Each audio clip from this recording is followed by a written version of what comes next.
there's any chance I'm gonna walk again, it's because Dr. House is a genius. This is my 166th episode reacting to House MD, Season 6, Episode 11, Nobody's Fault. On this channel, I'm reacting to all 177 episodes. I've just got 11 left. Let's see if I can get the diagnosis before House does, as a doctor working in London.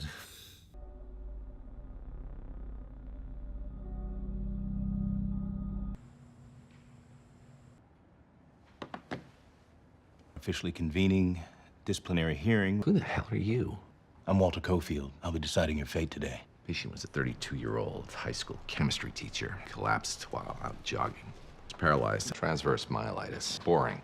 No enhancement on the MRI. You have to help me solve this thing. Bad things sometimes happen. It's nobody's fault. I thought the patient had a liver problem. Hepatic encephalopathy explained why he passed out. I thought the patient had normal pressure hydrocephalus. You know, I thought Park was an idiot. Patient had low opening pressure on his LP. Try unsquinting your eyes and reading the labs next time. You actually used the phrasing, unsquint your eyes? Guy's potassium is off. Could be thyrotoxic paralysis. Start him on steroids, PTU, and beta blockers. So you treated with steroids, and then what happened? They worked. Our patient woke up. Is he sick because of the explosion? What explosion? A chemistry demonstration he was doing for his class went wrong. If you want an accurate patient history, don't ever talk to the patient. Everybody lies. It wasn't exactly an explosion.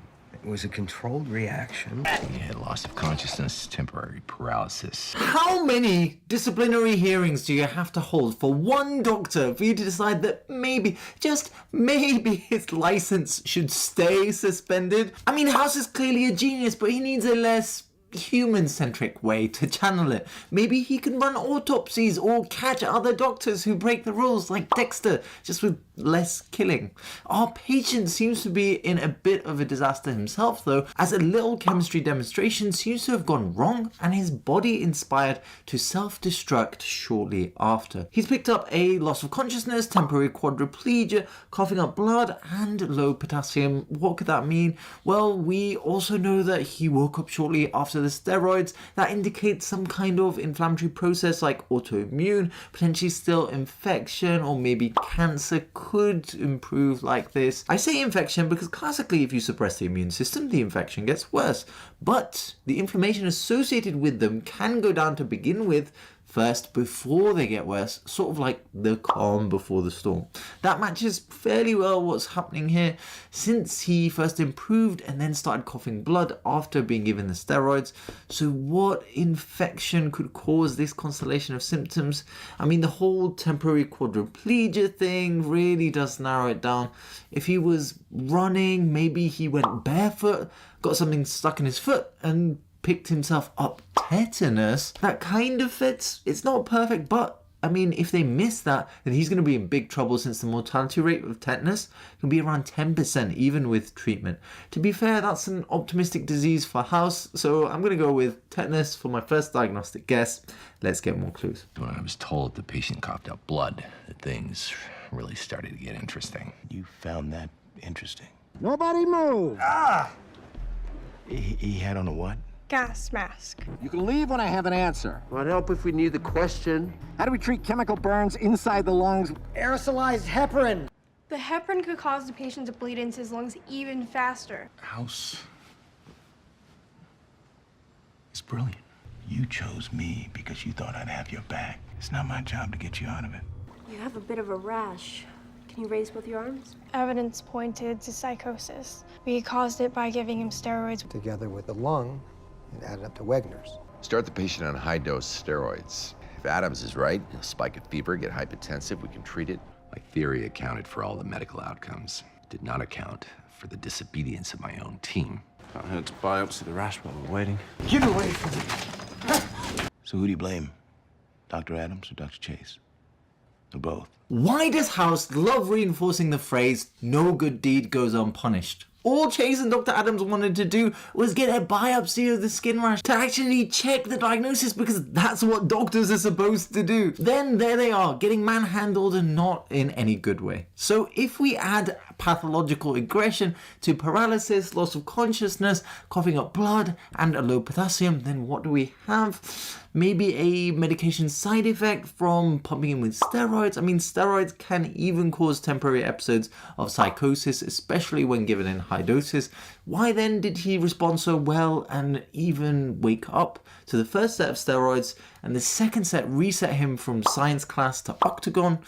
Is it just a higher dose, or maybe he had an acute inflammatory reaction from the chemicals in the experiment, which the first dose treated, but the real condition would not be?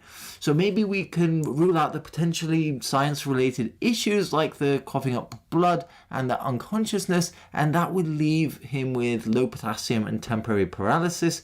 Oh my day, that fits so well with hypokalemic periodic paralysis. It isn't funny. Surely I've nailed this now. They could diagnose it with genetic testing, an electrical trace of the muscles, and a diagnostic exercise test. That's definitely going to be my second diagnostic guess. It fits so well. Let's see how the team quells this patient rebellion. Help me! Get out, Oh my God, Chase.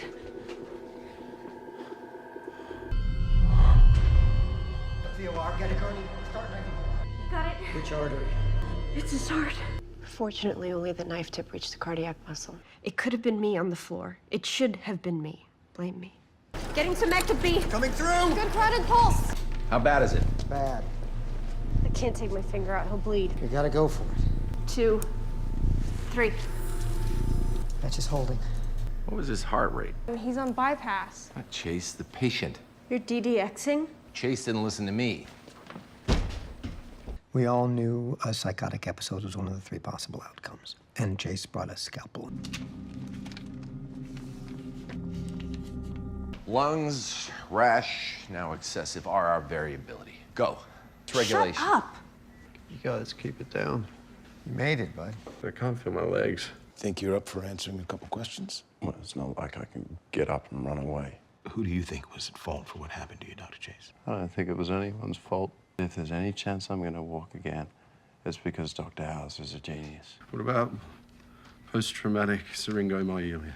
Think arteries. Blood flow to his spinal column is cut off. Clot in the radicular artery. Let's get that thing out of there. There it is. Don't get too excited. You still gotta get it out. There's blood in his urine bag. Kidneys are failing. He wanted to check on me, but he needed an excuse so he could be accused of caring. Chase got stabbed! What? This feels almost like a Cutner episode level event. House's reaction is making it even crazier though, as he's really showing his resolve in not appearing to care is unbreakable. All while solving the case and hopefully giving Chase his leg movement back. I mean, legs are kind of important for a surgeon. It's possible without, but definitely more difficult. Putting my house hat on, Chase has had the clot pulled out, so he seems to be sorted. That means the patient is back to being priority number 1, although there's a slight problem of the team being distracted with the number 1 Australian heartthrob having his heart throbbed so bad. House was asking about the patient's heart rate and kidney failure as well, with blood in the urine, although blood in the urine doesn't automatically mean kidney failure.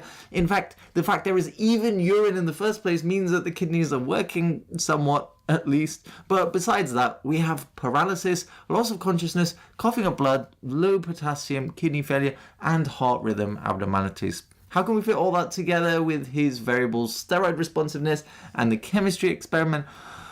I'm going to have to try and run a differential for this one because nothing is jumping out at me. Metabolic could be something like Addison's, but the potassium should be high there, although maybe the chemistry experiment is muddying the waters with some other exposures. Also, then he should be getting better with the second lot of steroids, really. Or maybe he just has G6PD, where the blood vessels can be fragile and the experiment was a trigger for them to get worse. That could explain the adult onset as well. Inflammatory doesn't really fit here since worse with steroids. Degenerative, not really either since sudden worsenings. Neoplastic potentially could be. Our favorite word in house is paraneoplastic syndrome, like Lambert-Eaton could produce the first symptoms, and then primary could lead to kidney issues. Maybe the tumor has spread, leading to the blood. Doesn't really explain the potassium though. Infectious, we've already said tetanus potentially, which could still work, but considering the heart involvement now, that could be a sign of myocarditis. So that brings in viruses, which can be a cause like CMV, which can also cause brain infections, although usually in someone with poor immunity. Toxic, if he's a chemistry teacher, what else is he exposed to? Maybe a little arsenic here and there. That doesn't fit fully, but I can't think of a toxic cause that would.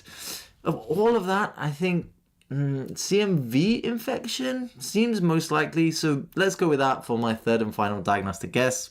Let's see the verdict on who is responsible. Did you just do that? What?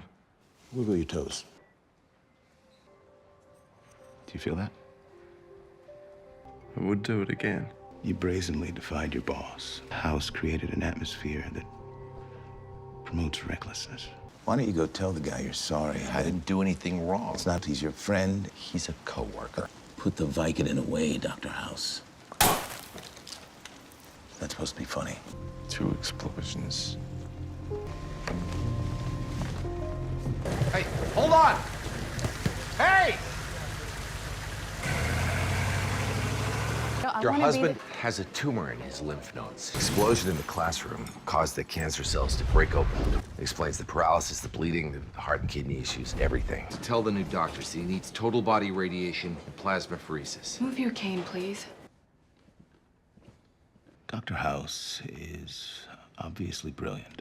Is also a fiasco. We're in the middle of something. I know. I came to speak with Dr. House. He wasn't the nicest doctor I've ever met. But he was right. They found the tumor. He saved my husband's life. Thanks again. He is effective. Congratulations, Dr. House. Coward. Got like 20 pages of notes there.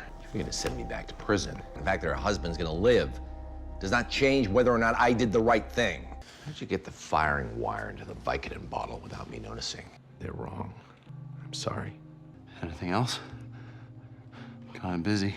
Tumor lysis syndrome from a lymph node cancer explosion, pushing him back against the wall with no lumps, no night sweats, no weight loss, against 0 chance, although I did mention cancer in the differential and that it could be spreading in the blood. It was more about paraneoplastic syndrome. Also, I find it very interesting that House has such a dedication to the truth that he has to speak out even if it might not be in his favor. Medically speaking, not the greatest episode of all time, though lots of issues like the blood in the urine, meaning kidney failure, and the lack of actually lymphoma symptoms for lymphoma. Still entertaining though, although I feel like the season 8 in general isn't the best season. Season 5 or 6 seem to have been peak House, I've got to say.